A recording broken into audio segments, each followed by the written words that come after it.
ओम नमस्ते मित्रों, भाइयों बहनों। आज मैं आपको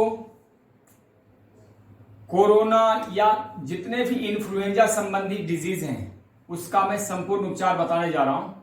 और यह मेरा दावा है कि यदि आप ये चीजें 3 से 7 दिन करते हैं तो कोरोना तो का कैसा भी फ्लू हो, चाहे उसका जो भी नामकरण किया गया हो, वह समाप्त हो जाएगा। और जिनको नहीं हुआ है उनको लगेगा नहीं। और इसको करके आप रोगों के भय से, डॉक्टर्स, डिजीज, ड्रग्स, सारे चंगुल से मुक्त हो जाएंगे। पर आज इसके साथ मैं कुछ और चीजें ऐड करना चाहता हूं। मेरे आज के परिचर्चा का या संप्रेषण का 3 भाग है। पहला भाग है कि अब तालाबंदी, देश में लॉकडाउन है, यह जो देशबंदी हो रखा है यह खत्म होना चाहिए। लोगों के बेरोजगारी, उनके खान पान, उनके जीवन के मूलभूत प्रश्नों का समाधान के लिए रोजगार और जो इकोनॉमिक एक्टिविटी वो होना चाहिए, शुरू होना चाहिए।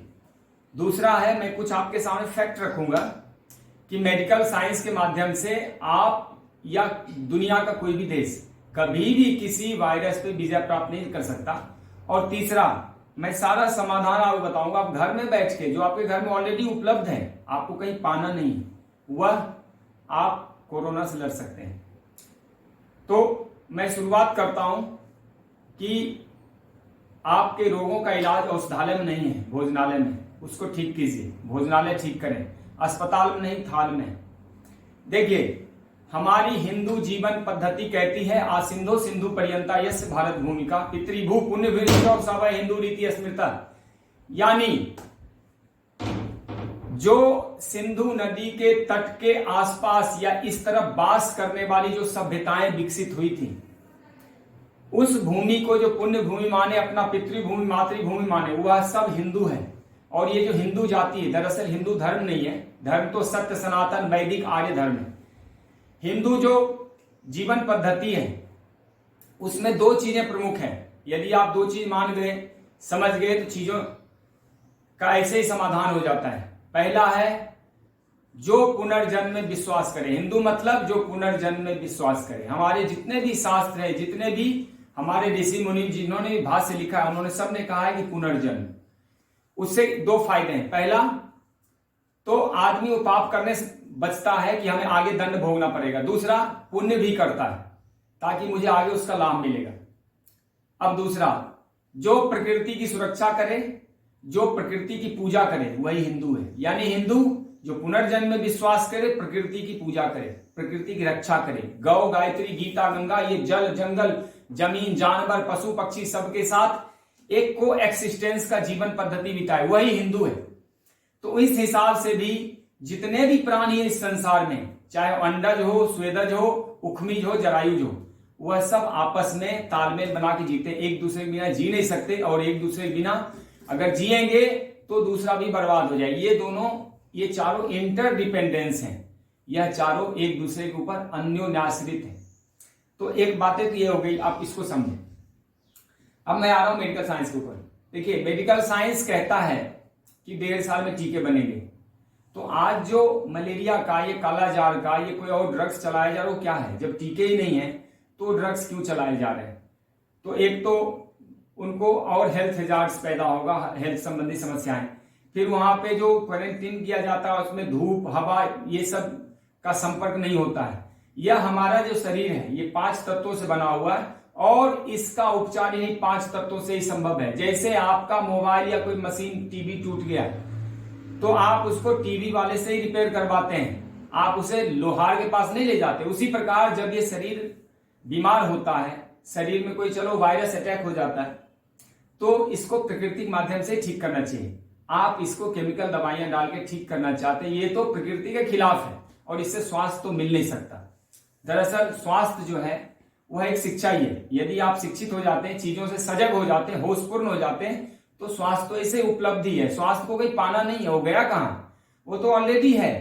वो स्वास्थ्य संबंधी जीवनी शक्ति हमारे अंदर, इसलिए तो हम सांस ले रहे हैं, चल पा रहे हैं, खाना पीना खा रहे हैं, हम जीवन जी रहे हैं। बस इस पे जो कुछ गंदगी जम गई, कुछ कचरा जम गया, इसको साफ कर देना है और उसे पुनः रिजुवनेट कर देना, उसे फिर से थोड़ा सा रिचार्ज कर देने। यह रिचार्ज होता है नेचर के द्वारा। अब आइए, मेडिकल साइंस के माध्यम से यदि हम 100 लोगों को चलो बचा भी लेते हैं, कोरोना या इन्फ्लुएंजा जो भी है, तो 1000 आदमी बेकारी बेरोजगारी से मर जाने वाले हैं। हमें इसका कोई लाभ नहीं मिलने वाला है। कोई भी देश जब तक समृद्ध नहीं होगा, विश्व गुरु तो क्या, वह तो विश्व में भागीदार भी नहीं हो सकता। भिखारी और गरीब देश तो दुनिया में कहीं खड़े नहीं होते। हम दुनिया में तभी आगे बढ़ सकते हैं जब हम समृद्ध होंगे। जब धन से समृद्ध होता है व्यक्ति, तभी कुछ नया रिसर्च कर पाता है। जब हमारे देश की सारी ऊर्जा रोजी रोटी में ही उलझा रहेगा, तो हम क्या नए नए चीजों, ज्ञान विज्ञान रिसर्च करके हम संसार को दे पाएंगे। भारत एक समय पे बहुत समृद्ध था। इसका जो स्वास्थ्य, इसको कहते थे, जो इसका आयुर्वेद था, नेचुरोपैथी था, योग था, वो इतना समृद्ध था कि रोगों का आक्रमण नहीं होता, और हो भी जाता तो थोड़े दिनों में बड़े बड़े रोगों से मुक्ति पा ली जाती थी। जबकि आज का मेडिकल साइंस क्या है, हर साल एक नया वायरस लाता है, उसके लिए टीके बनाता है। अब वो टीका बेचता है कई कई वर्षों तक। HIV का टीका आज तक बिक रहा है, 1984-85 में शुरू हुआ था। जबकि एक सिर्फ इम्यूनिटी कमजोर होने का एक एंटीबॉडी डेवलप होता है शरीर में, सारी दुनिया जानती है, और इससे लाखों लोग मर चुके हैं, आज भी टीके बिक रहे हैं। इसलिए Nipah, Zika, swine flu, bird flu, H1N1, ये कौन कौन से वायरस नहीं आ चुके हैं, चिकनगुनिया तक आ गए हैं, और उससे भी आज तक उस पर विजय नहीं प्राप्त किया जा सका है। हाँ, उसके टीके जरूर बिक रहे हैं, और हो सकता है आने वाले समय में एक और नया बीमारी आएगा, एक टीका आएगा। तो आज जो कोरोना का जो इफेक्ट आप देख रहे हैं, इससे मौत जो देख रहे हैं, दरअसल हर साल 5 लाख से 8 लाख तक लोग नॉर्मल इन्फ्लुएंजा बीमारी में मर जाते हैं। आप गूगल पे जाइए, सर्च कीजिए पूरी दुनिया में कितने लोग इन्फ्लुएंजा से मरते हैं, आपको समझ में आ जाएगा। अभी जो 2 लाख या 2.5 लाख के आंकड़े दिखाए जा रहे हैं, उसमें और इसमें सिर्फ एक ही अंतर है कि पहले आपको इन्फॉर्मेशन नहीं दी जाती थी। आज के डेट में लॉकबंदी की वजह से 24 घंटा न्यूज चैनल और क्रिकेट मैच की तरह एक ही चीज दिखा रहे हैं। अब देखो इतने मर गए, अब देखो इतने मर गए, अब देखो इतने 1 2 3 4 6 8 ऐसे गिनती बता रहे हैं। पहले भी मरते थे, आज भी मर रहे हैं। जहां इम्यूनिटी कमजोर होती है, और प्रकृति का ऐसे भी नियम है, कुछ लोग अकाल मृत्यु मरते हैं, कुछ समृद्ध जीवन जीते हैं। ये संसार ऐसे सृष्टि चलती रहती है, इसमें नया कुछ भी नहीं है। नया यही है कि आपको टीवी पे दिखाया जा रहा है। आप फिर से समझ लें कि लोग जो भी मर रहे हैं वह इम्यूनिटी के कमजोर होने से ही मर रहे हैं। दूसरा, दहशत से मर रहे हैं। तीसरा, दवाओं से मर रहे हैं। चौथा, जो इनका उपचार किया जा रहा है, या एक जो उसका जो आपको दिखाया जा रहा है, हो सकता है किसी और रोग से मर रहे हो, बुढ़ापे से मर रहे हो, लेकिन वो आपको दिखा दिया जाता कोरोना से। तो एक ये बातें हो गई, मैं इस पे ज्यादा अब नहीं कहूंगा। दूसरी बात, आज जो गरीब मजदूरों और हमारे जो इनके बाल बच्चों की हालत है, जो गांव में शिफ्ट कर रहे हैं, मैंने फोन करके पता किया, एक एक घर में 15-15-20 लोग रह रहे हैं, जहां पे 4 लोग रहते थे। क्योंकि उनके पास घर तो था नहीं, बेचारे खाते पीते थे, कमा के किसी तरह किराए पे मकान लेके। अपना मकान तो उन्होंने घर में बनाया नहीं था। अब वो गाँव चले गए, वहां भी धीरे धीरे करके बुरा हाल हो जाने वाला। लेकिन मातृभूमि छोड़ नहीं सकते। जो भाग गए हैं कहीं, जब तक 1-2 साल चीजें अस्थिर नहीं हो जाती, वापस आने वाले नहीं। हमारे देश का रोजगार संबंधी समस्या मुझे लग रहा है आगे बढ़ जाएगा। यद्यपि संसार में ऐसा होता नहीं, दूसरा समाधान निकाला जाता है, यह प्रकृति का नियम है। फिर भी ऐसा लग रहा है कि फिलहाल तो प्रॉब्लम हो ही गई है। तो इन सब चीजों को देखते हुए गरीबों के लिए, मजदूरों को, मैं खुद 10-12 लोगों को बिठा के 2 महीने से खिला रहा हूं, और अभी तक समाप्त नहीं हुआ। जबकि मैं नेचुरोपैथी और योग सेंटर चलाता हूं। मैं वहां काम कर भी लूं तो कैसे करूं, आसपास के लोग कहेंगे इन्होंने कोरोना फैला दिया। तो मैं वहां भी काम नहीं कर पा रहा हूं, लोगों को बिठा के रखा हूं। लेकिन कब तक बैठे रहेंगे, कब तक मैं उनका घर चलाऊंगा, कब तक मैं अपना घर चलाऊंगा, यह संभव नहीं है। तो लंबे समय तक लॉकडाउन होगा तो एक और नया उपद्रव शुरू हो जाएगा। हम लॉकडाउन करके कितने लोगों को बचा लेंगे, उससे 10 गुना ज्यादा लोग मर जाएंगे इस बेरोजगारी और उसकी वजह से। हाँ, मैं एक सुझाव देना चाहता हूं, यदि सरकार चाहे तो सप्ताह में 2 दिन कंप्लीट लॉकडाउन करें। उससे ये होगा कि नए वायरस के फैलने का खतरा कम हो जाएगा। ऐसे भी पहले मैं सुना था कि 8 घंटे शायद डिस्टेंसिंग, पर्सनल डिस्टेंसिंग कह सकते हैं उसको, ऐसा रहने से इस वायरस का इफेक्ट खत्म हो जाता है और आगे वायरस नहीं पनपते हैं। एक बात और है कि दरअसल हर कठिनाई में एक अवसर तो छुपा ही होता है। तो हम इसको अवसर माने, इसी के माध्यम से हम योग, आयुर्वेद, नेचुरोपैथी, आहार प्रणाली को सुधार सकते हैं। यह हमें एक सोचने के लिए अवसर प्रदान किया प्रकृति ने, और ऐसा करके हमें अपने आप में सुधार लाना है, देश में सुधार लाना है, हमें अपने हेल्थ एजुकेशन को बढ़ाना है। यह हेल्थ एजुकेशन स्कूल लेवल पे भी लागू किया जा सकता है। योग, आयुर्वेद, नेचुरोपैथिक शिक्षा हमें जन जन तक पहुंचाने में यह वायरस मदद कर सकता है, यदि हम जग पाए तो। नेक्स्ट बातें हैं कि सरकार की मंशा तो सही है, सरकार की मंशा पे कोई सवाल नहीं है। सरकार सुरक्षा चाहती है, लोगों के प्राण को बचाना चाहती है। सरकार किसी भी कीमत पे लोगों की हिफाजत चाहती है। लेकिन एक और बातें हैं कि यह जब लंबे समय तक चलेगा तो लोग ही नहीं बचेंगे, बहुत सारे लोग ऐसे मर जाएंगे, परेशानी हो जाएगी। फिर गांव के जो चीजें, अर्थव्यवस्था, उस पर भयंकर लोड पड़ना शुरू हो जाएगा। इससे और समस्याएं आना चाहती हैं। मैं चाहता हूं कि लोग इतनी लाइन अस्पतालों में नहीं लगाएं जितना लोग योग करने निकले। लोग पीपल, नीम, तुलसी, गिलोय, इस सब के पत्तों से अपना इलाज ढूंढे। बड़े बड़े लोग जब प्राकृतिक शरण में जाएंगे तो चीजें बदल जाएंगी, चीजें अच्छी हो जाएगी। मैंने सुना था बचपन में कि किसी भी देश में या किसी भी काल में जब कोई बच्चा पैदा होता है तो उसके आसपास, जहां उसका शरीर जिस जलवायु में पैदा होता है, उसके आसपास उसके जीने के लिए सारी औषधियां नेचर, ईश्वर नेचर के माध्यम से पहले ही वहां पैदा कर देते हैं। और मैं आज इसको फील करता हूं। मेरी जो उम्र है, और मैं लगभग 20-21 साल पहले फौज में भी रहा हूं, मैंने देखा, मैंने कभी कोई व्यर्थ की दवाइयां नहीं खाई हैं, और ना पिछले 10 साल से तो मैं लगभग कोई दवाई खाई नहीं। लेकिन मैं इन सब से इलाज करके मैं स्वस्थ रह पाता हूं। तो मेरा पूर्ण विश्वास है कि इससे स्वस्थ रहा जा सकता है। यह और बात है कि लोग जीवन पद्धति सुधारना नहीं चाहते, लोग आलसी हैं, लेकिन मजबूरी में वो सुधार सकते हैं यदि हम हेल्थ एजुकेशन बढ़ाएं तो। दूसरा, कुछ मैंने कल परसों न्यूज में सुना है कि एम्स के या आईसीएसआर के जो एक्सपर्ट सब हैं, वो सरकार कह रहे हैं कि जून जुलाई में बहुत भयंकर हालत होने वाली। मुझे लगता है इतना डरने की जरूरत नहीं है। जब हालत ऐसी होगी देखा जाएगा। फिलहाल तो लॉकडाउन खोल के काम रोजगार शुरू करवाना चाहिए, नहीं तो हालत इससे ज्यादा बिगड़ जाएगी। एक ही डिपार्टमेंट नहीं कि सिर्फ मेडिकल इंडस्ट्री को हम बचाते रहे, बाकी सबको छोड़ते रहे। देश में बहुत सारी इंडस्ट्री है, उसको बचाने की जरूरत है। देश में स्वास्थ्य की समृद्धि तभी हो सकती है जब धन होगा, जब आपस में हमारे पास काम रोजगार होगा। थोड़ा बहुत साफ सफाई का, योग, नेचुरोपैथी का पालन काम के दौरान किया जा सकता है। वर्किंग आवर्स घटाए जा सकते हैं, जैसे 8 घंटा ही फिक्स कर दें, 7 घंटा, 6 घंटा कर दें। लेकिन काम बंद करना तो समाधान ही नहीं। सप्ताह में 1-2 दिन पूर्ण बंद करके समाधान हो सकता है। अब रही बात जो RT-PCR टेस्ट है, मुझे लगता है जितना टेस्ट होगा उतना ही ज्यादा ये कोरोना बढ़ता चला जाएगा। इसके पीछे लॉजिक है, क्योंकि कोई भी ये टेस्ट ऑथेंटिक तो है नहीं। कोई कह नहीं सकता कोरोना, किसी ने अभी तक कोरोना देखा नहीं। सामान वही लक्षण है जो इन्फ्लुएंजा के लक्षण होते हैं। 1000 में 1 आध आदमी पहले ही मरते थे, आज भी उतना ही मर रहे हैं, उनका रेशियो इतना ही है। यदि 1000 आदमी को पकड़ता है, 1-2 लोग उसमें खत्म हो सकते हैं जिनकी इम्यूनिटी बहुत कमजोर है, उम्र अधिक है, जो पहले दवाओं का सेवन कर रहे हैं, या जिनका लाइफ स्टाइल बहुत ही लेथार्जिक है, या कुछ दवाओं के साइड इफेक्ट से, कुछ दहशत से, कुछ भय से मर जाते हैं। यह इसका नियम है। अब मैं एक लास्ट मेडिकल साइंस वाले लास्ट फैक्ट देने जा रहा हूं। मैंने जो अभी अध्ययन किया है, 2 से 3 लोग कोरोना से इन्फेक्टेड होते हैं।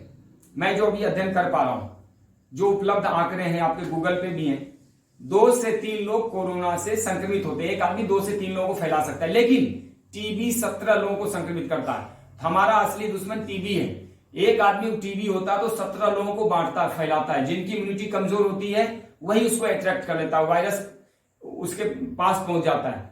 लेकिन अभी आज के डेट में टीबी से भारत में सिर्फ देखा जाए तो 5 से 6 लाख मृत्यु होती है हर साल। यानी हर 1 सेकेंड में, जितनी देर में आपसे बात कर रहा हूं, 10-20 लोग मर गए होंगे टीबी से। यानी हर 1 सेकेंड में 1 से सवा लोग मर जाते हैं टीबी से। आप ये कल्पना कर सकते हैं कि टीबी कितना खतरनाक।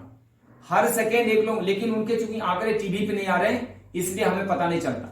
अब 2 महीने से मीडिया जो है सिर्फ कोरोना कोरोना, ये मरा हो, जैसे क्रिकेट के रन गिनती करवा रहा हूं, ऐसा करके एक माहौल बना रखा है। हम इसको दूसरे ढंग से टैकल कर सकते हैं। इसलिए कृपा करके मोदी जी, इस लॉकडाउन को समाप्त किया जाए और हमारे को दूसरा रास्ता हमें काम करने दिया जाए। हम इस पे काबू कर सकते हैं। हमारे देश में बहुत अच्छे अच्छे डॉक्टर हैं, योग्य वैद्य हैं, या फिर जो नेचुरोपैथी सेंटर वो इसको अच्छे से हैंडल कर सकते हैं और वहां पे अच्छे साफ सफाई का या फिर डिस्टेंसिंग का पालन किया जा सकता है। अब ये सब तो हो गए आंकड़े, आप इंटेंसिटी समझ पा गए होंगे कि मैं क्या कहना चाहता हूं, इसकी तीव्रता क्या है, क्या हालत है। अब लोग हाथ पीछे खींचने लगे हैं, किराए मांगने लगे हैं। मेरे पास जो काम करते हैं उनको किराया मांगा जा रहा, बोला हम किराया नहीं छोड़ सकते, लंबे समय तक चलेगा तो हम आपको मदद नहीं कर सकते। चलो 10-20 दिन तो कोई भी हेल्प कर देगा, लेकिन लंबे समय तक तो अपने लोग भी पीछे हटने लगेंगे। यह फैक्ट है, थोड़ा विचार करने की जरूरत है। अब मैं आपको बता रहा हूं कि यह कोरोना जाएगा कैसे। यह कोरोना सामान्य रूप से एक फ्लू है। यदि स्वस्थ व्यक्ति है तो 3 से 7 दिन अगर प्रयोग करता है तो उसको बीमारी लगेगी नहीं। बीमार हो भी गया, सर्दी जुकाम उल्टी दस्त बुखार ये सब जो सूखी खांसी जो भी है, गले में पकड़े और फेफड़े में पकड़े, कहीं भी वह ठीक हो सकता है। पहली बात मैं डोंट सी बता देता हूं पहले, दूध और दूध से बनी चीजें थोड़े आपको 5-4 दिन इस्तेमाल नहीं करने, 5-7 दिन, जैसे दूध दही घी पनीर मक्खन मिठाई, क्योंकि इस पे वायरस अट्रैक्ट होते हैं। मैं तो पूरे सालों में 1 चम्मच भी दूध घी खाता नहीं, तो मैं लेकिन हवन करके उस घी को जलाता हूं ताकि किसानों की समृद्धि बना रहे। मैं भगवान शिव के ऊपर चढ़ाता हूं ताकि वो दूध बिकता रहे। मैं किसानों के समृद्धि के काम करता हूं, लेकिन तरीका बदल के। कोई मर जाता है तो उसके अंत्येष्टि में जाता हूं तो 1 किलो घी ले जाता हूं ताकि उसके चिता को जलाया जा सके और प्रदूषण न फैले। यह मेरा तरीका है। और दरअसल दूध घी का बेहतर इस्तेमाल यही है। हर दूध घी खाने के लिए नहीं होता, मैं थोड़ा क्लेरिफाई कर दिया इसलिए ताकि आपको समझ आए। तो पहले क्या काम करना है कि 5-7 दिन दूध और दूध से बनी चीजों से परहेज रखना है। किसी प्रकार के रिफाइंड तेल, मैदा, चीनी, बिस्किट, चाय ये सब से आपको बचना पड़ेगा, क्योंकि यह सब रोगों को, वायरस को अट्रैक्ट करते हैं। इन सब के पचाने की जो हमारे शरीर में जो क्षमता है वो नहीं होती, क्योंकि मृत भोजन, हमारा शरीर जिंदा है और ये सब मुर्दा चीज है। हाँ, कच्चा दूध निकलते ही, गाय का दूध हो कच्चा तो लिया जा सकता है और 2 मिनट के अंदर। वो आजकल शहरों में संभव नहीं होता, इसलिए मैं इसके ऊपर बोलता है दूध की लो ही मत, इवन छाछ भी मत। अब आइए, सिंपल फल और सलाद पेट भर के खाइए। जो भी फल जिस मौसम उपलब्ध होते हैं, केला, पपीता, अंगूर, आम, चीकू, नारियल, मौसमी, अनार, व्हाट एवर इज अवेलेबल, आप पेट भर के खाइए। किसी भी फल में वायरस को समाप्त करने की क्षमता होती है प्राकृतिक रूप से। और फल तो मनुष्य के शरीर में, सारे शरीर में ब्लड सर्कुलेशन बढ़ा देती, खून साफ कर देती, मसल्स को ताकत देती है और हार्ट को अच्छा रखती है, फेफड़ों को अच्छा रखती है। किस में ताकत नहीं देती? फल तो ऐसा है कि उसको प्री डाइजेस्टेड फूड कहते हैं, पूर्व पचाओ भोजन। वो तो सिर्फ शुद्ध और शुद्ध ऊर्जा देती है तुरंत, तो शक्ति को भी देगी, इम्यूनिटी बढ़ाएगी। एक तो हो गया फल। दूसरा सलाद, जितने भी कच्ची सब्जी सलाद आते हैं, जैसे करेला हो गया, परवल हो गया, खीरा, टमाटर, गाजर, मूली, प्याज, यह सब ताकत देती, खूब पेट भर के सलाद खा सकते हैं। हाँ, गेहूं से थोड़ा परहेज करना चाहिए, गेहूं में इम्यूनिटी कम होती है, लेकिन वही गेहूं भिगो के खाते हैं बहुत अच्छा है, कोई दिक्कत नहीं। लेकिन गेहूं की रोटी बना के खाते, थोड़ा बीमार लोगों को परहेज करना चाहिए। उसमें ग्लूटेनिन होता है, थोड़ा कड़ा होता है पचने में, आंतों में थोड़ा सा भारीपन लिए होता है, गुरुत्व होता है, उसमें गर्मी होती है। तो अब मैं आता हूं कि क्या क्या कर सकते हैं। देखिए, अन्न में ये ढेर सारी चीजें हमारे पास। गेहूं बता दिया मैंने, ये है चना, इसको भिगो के अंकुरित करके खा सकते हैं। ये है तिल, सफेद तिल, काला तिल, दोनों तिलों को पानी में भिगो के चबा चबा खाइए, पीस के पीजिए, आप जैसे मर्जी इस्तेमाल। ये है मूंग, हरी देसी मूंग है, मूंग भिगो के खाएं, इसमें अद्भुत शक्ति है। ये है सोयाबीन का दाना, ये देसी सोयाबीन है, इसको पानी में भिगो दीजिए, इसको भी थोड़ा खा सकते हैं, भून के भी थोड़ा खा सकते हैं। ये है सींग दाना मूंगफली, ये देसी मूंगफली, देखिए इसकी पहचान है, ये देसी मूंगफली है, थोड़ा महंगा मिलता है लेकिन अद्भुत शक्तिदायक है, इम्यूनिटी बढ़ाने वाला। एक मुट्ठी मूंगफली आप भिगो के खा सकते हैं गुड़ के साथ, चना, मूंगफली, मूंग, ये सब गुड़ के साथ खाएं। और मैं आगे बताता हूं आपको, ये तो हो गया दाना। दूसरा, इम्यूनिटी के लिए आप देखिए ड्राई फ्रूट का इस्तेमाल कर सकते। यदि कच्चा नारियल उपलब्ध ना हो तो नारियल सूखा जो खोपरा गोला होता है, इस खोपरे गोले को पानी में 8-10 घंटे भिगो दे। देखिए खुबानी है, इसको भिगो दीजिए। बादाम है, बादाम भिगो दे, छुहारे भिगो दे, किशमिश को भिगो दीजिए। यह सब इम्यूनिटी बढ़ाने वाला है। यदि कोई गरीब आदमी किशमिश नहीं खा सकता, डजंट मैटर, कोई दिक्कत नहीं, मूंगफली चना तो खा ही सकता है। ये सिंपल चीजें तो गरीब आदमी को भी उपलब्ध होता है। छुहारे किशमिश रहने दो। अब तीसरे मुद्दे पे आता हूं। कुछ चीजें ऐसी हैं जो भयंकर इम्यूनिटी को बूस्ट करते हैं। ये मेथी दाना है, यह दालचीनी है, ये जीरा है, यह सौंफ है, ये राई है, ये हल्दी है। अब मैं हल्दी का प्रयोग बताने वाली। ये गुड़ है, ये मिश्री है, ताल मिश्री धागे वाली, और ये गुड़ है। गुड़ बहुत अच्छा रहता है इम्यूनिटी के लिए। यह सब बेधड़क प्रयोग कर सकते हैं, भयंकर इम्यूनिटी बूस्टर है। अब ये देखिए, ये चार चीजें इतनी अद्भुत है इम्यूनिटी बढ़ाने के लिए। यदि सुबह सुबह एक टुकड़ा मात्र, इतना सा अदरक और इतनी सी कच्ची हल्दी, 2-3 कलियां लहसुन, ये हल्दी सूखी हुई है, टूटती नहीं है, इतना सा अदरक, इतनी सी कच्ची हल्दी, या कच्ची हल्दी नहीं हो तो इस हल्दी को पानी में रात भर छोड़ दें एक टुकड़ा लेके, या फिर वो भी नहीं हो तो ये पाउडर के रूप में, ये देखिए ये पाउडर है, ये हल्दी का पाउडर भी डाल सकते हैं। ये तीनों प्रकार से इस्तेमाल किया जा सकता है, लेकिन सबसे बेस्ट होता है कच्ची हल्दी। वो कच्ची हल्दी अगर मौसम नहीं है, गर्मी दिनों में उपलब्ध कम होती है, ठंड दिनों में ज्यादा, तो इस कच्ची हल्दी को पानी में भिगो, इस हल्दी को पानी में भिगो दे, ये फूल के वैसा कच्चा हो जाता है। तो अदरक, हल्दी, लहसुन, इस तीनों को पीसना है और इसको पानी में घोल लेने हैं, और एक नींबू पूरा निचोड़ना, 1-2 चम्मच शहद मिला दीजिए, और वो गुनगुने पानी को छान लें और आराम से चाय जैसे पीजिए सुबह सुबह खाली पेट। इतना गजब का इम्यूनिटी बूस्टर है कि क्या बताएं। आप पी के देखिए 7 दिन, हार्ट को भी फायदा करता है, लंग्स को भी, फेफड़े को, कफ भी निकाल देता है। ये हो गया हल्दी, नींबू, अदरक, लहसुन, इसका प्रयोग आपने समझ लिया। अब देखिए ये कलौंजी है, वो उधर छूट गया, मैं आपको दिखाता हूं। ये देखिए ये अलसी है, अलसी का बीज भून के आराम से खाया जा सकता है। ये कलौंजी है, इसको बिना भूने आप चाहे आटा में डाल के इसकी रोटी बना के, या चावल में डाल दें, मसाले में डाल दें, या ऐसे भी छिड़क के थोड़ा खाया जा सकता है। ये साबुत धनिया है, या हरा धनिया पत्ता भी इम्यूनिटी के लिए बहुत ही अच्छा होता है, आपको रोगों से बचाता है। ये सब रोग प्रतिरोधक क्षमता आपका प्रकार है। इसके बाद आइए आप थोड़ा सा बात करें तो आयुर्वेद का। अश्वगंधा, मूसली, शिलाजीत, शतावर, ये सब तो अपने आप में इम्यूनिटी बूस्टर हैं। यदि थोड़ा थोड़ा सेवन किया जाए तो वायरस तो मर ही जाएगा, आपको किसी और भी दूसरे प्रकार के वायरस के अटैक नहीं होगा, लाइफ बढ़ जाएगी, आप स्वस्थ रह जाएंगे। अब आगे बढ़ते हैं, अंतिम बातें इम्यूनिटी बढ़ाने के लिए। देखिए जितने भी बड़े बड़े शरीर वाले पशु हैं सब, वह सब घास पत्ते ही खाते हैं, और अगर बीमार हो जाते हैं, शेर भी बीमार होता है, मांसाहारी प्राणी बीमार होता है तो पत्ते खा के अपना स्वास्थ्य ठीक करता है, रोगों का उपचार करता है। तो ये देखिए पुदीना का पत्ता, ये देखिए गेंदे का पत्ता, ये देखिए हरी दूब, ये लेमन ग्रास, एलोवेरा, तुलसी, गिलोय का डंठल भी और गिलोय का पत्ता भी, दोनों अपने आप में अद्भुत हैं, अद्भुत। मैंने इतने बड़े पेड़ लगा रखे कि सालों भर अगर 10 आदमी भी खाए तो इसका कभी खराब में लगा दिया, मेरे छत पे पूरे साल गिलोय रहता है। ये देखिए नीम अद्भुत इम्यूनिटी बूस्टर है और कीटाणुनाशक है, किसी भी रोग को समाप्त करने की क्षमता है। ये देखिए करी पत्ता, इसको मीठा नीम भी कहते हैं, यह अपने आप में अद्भुत है, हर एक रोगों में फायदेमंद है, कहीं नुकसानदायक है ही नहीं। ये देखिए जामुन का पत्ता, शुगर से लेके जितने भी कफ संबंधी रोग हैं सबका नाश करती है। ये देखिए सदाबहार का पत्ता, ये सदाबहार है, सदाबहार तो अपने आप में रोगाणु विषाणु को नाश करने वाला है, खून साफ करने वाला है, अद्भुत इम्यूनिटी बढ़ाता है।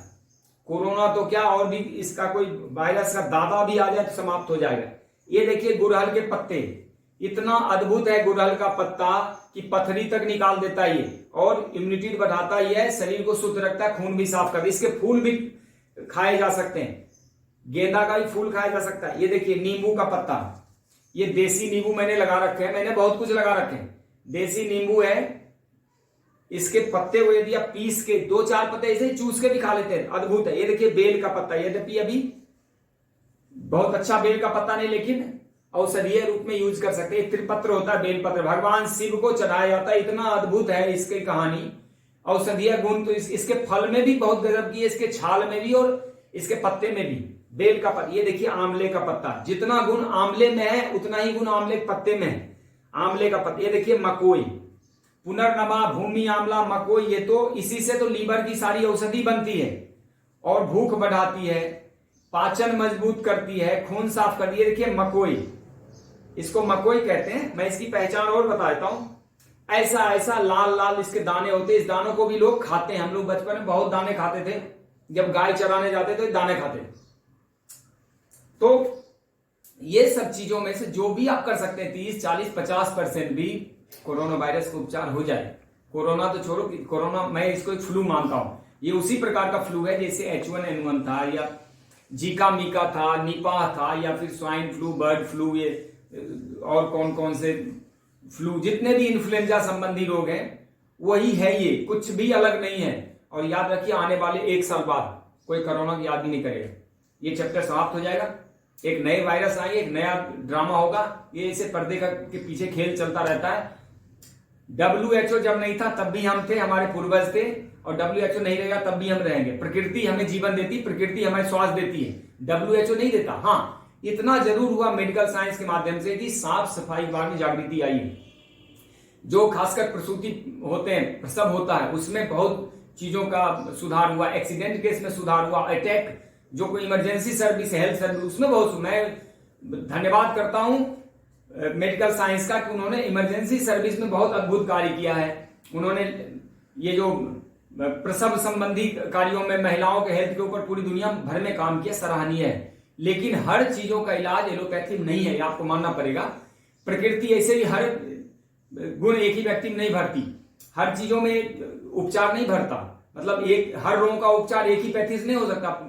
आज 100 प्रकार की पैथियां चल रही पूरी दुनिया में, और मैं दावे के साथ कह सकता हूं कि एलोपैथी हर एक रोग का इलाज नहीं कर सकती, ना कर पाई है, ना आगे भी करेगी।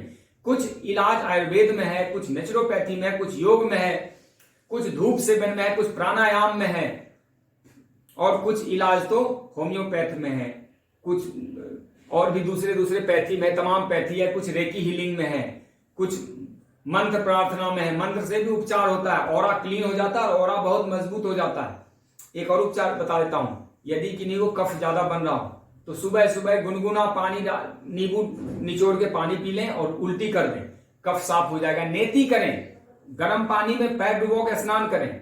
लेकिन अब लॉकडाउन खोलें, भारत सरकार लॉकडाउन खोलिए, लॉकडाउन खोल के देश को चलने दीजिए। हमारी समृद्धि बहुत जरूरी है। हम ऐसे भूखमरी कगार पे आके खत्म हो जाएंगे।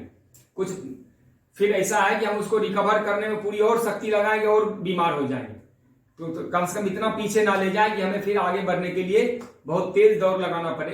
ठीक है, आप हमारी चिंता करते हैं, आपका बहुत बहुत धन्यवाद है, क्योंकि आप हमारे बुजुर्ग हैं, आप हमारे प्राइम मिनिस्टर हैं, आप हमारे देश की सरकार हैं। हमने ही आपको चुना है और हमें आप पे गर्व है। आपके जो मेहनत है, आपके ज्ञान विज्ञान है, आपके काम करने का स्टाइल है, मैं तो उसको नमन करता हूं। आपके त्याग को नमन करता हूं। मैं तो इतना त्याग कर ही नहीं सकता। आम जनता तो आपको देख के हतप्रभ है कि कितना हमारे यशस्वी प्रधानमंत्री कितनी मेहनत करते हैं। देश के बारे में 24 घंटे उनके दिमाग में सिर्फ देश देश हित चलता रहता है। मेरे दिमाग में भी देश हित चलता रहता है। मैं भी सोचता रहता हूं, जब योग ध्यान करता हूं तो उसके बाद मेरे अंदर भी वो करुण पुकार, ईश्वरीय करुणा जगती है। मैं भी देश समाज के बारे में बहुत कुछ सोचता रहता हूं। मेरा देश समृद्ध कैसे होगा, मेरा देश कैसे परम वैभव को प्राप्त होगा, मेरा देश कैसे आगे बढ़ेगा, मेरा देश कैसे पूरी दुनिया में एक ज्ञान विज्ञान और रिसर्च का सेंटर बनेगा। यहां से लोग तमाम हेल्थ संबंधी चीजें, समृद्धि, बिजनेस मैनेजमेंट लेके जाएं। भारत से लोग नए नए ज्ञान विज्ञान लेके जाएं, ऐसे ऐसी शिक्षा ले जाएं, ऐसे ऐसे स्वास्थ्य की चीजें ले, ऐसे ऐसे सुरक्षा से संबंधित उपकरण की जानकारी यहां से ले जाएं, ऐसे ऐसे नए नए साइंस के रिसर्च और डेवलपमेंट हो यहाँ पे। लेकिन अब लॉकडाउन तो खत्म होना ही चाहिए। लोग उब चुके हैं, परेशान हो चुके हैं। आसपास के गरीब लोगों को देखता हूं, मदद करता हूं जो संभव हो पाता है। लेकिन हम कहां तक मदद करेंगे? एक आदमी 10-5 आदमी को हेल्प कर देगा, कुछ दिन खाना खिला देगा, लेकिन लंबे समय तक चलेगा यह संभव नहीं है। विचार कीजिएगा। और जितने भी लोग सुन रहे हैं, मैं नहीं कहता कि मैं पूर्ण ज्ञानी हूं, मैं तो बहुत ही छोटी बुद्धि का हूं, अल्प ज्ञानी हूं, लेकिन मनुष्य हूं तो मानव मतलब जो मनन करे, चिंतन करे, मनुष्य हूं तो विचार तो अंदर आते ही हैं। मुझे नहीं लगता मेडिकल साइंस इसका इलाज होने वाला है। एक ऐसे ही ड्रामा रच रच के बाद बोले मैं ये बना रहा हूँ वो बना रहा हूँ, इसे करते करते तब तक तुम्हारा बहुत लॉस हो जाएगा। कई देशों ने तो खोल दिया है, कहीं ने लॉकबंदी किया ही नहीं था और आज भी उनका काम चल रहा है और लोग निकल जाएंगे। जापान ने किया ही नहीं और कई ऐसे छोटे छोटे देश है जो ये, और इतना ही हानि होनी, आप लॉकडाउन करें या ना करें, ये जो जिनको पकड़ रखा है वो तो है ही। वो चाहे छुआछूत से, पहले भी टीबी से लोग फैला रहे हैं और दूसरे लोगों से फैला रहे हैं टेचेबिलिटी की बीमारी। तो मैं अंतिम सब अपने बातों को विराम देता हूं। लॉकडाउन खोला जाए और नेचुरोपैथी, योग, आयुर्वेद को बढ़ावा दिया जाए, देश में हेल्थ एजुकेशन के बारे में जागरूक किया जाए और हमारा देश शक्तिशाली बने, स्वच्छ बने, संस्कारवान बने, शिक्षित बने, समृद्ध बने।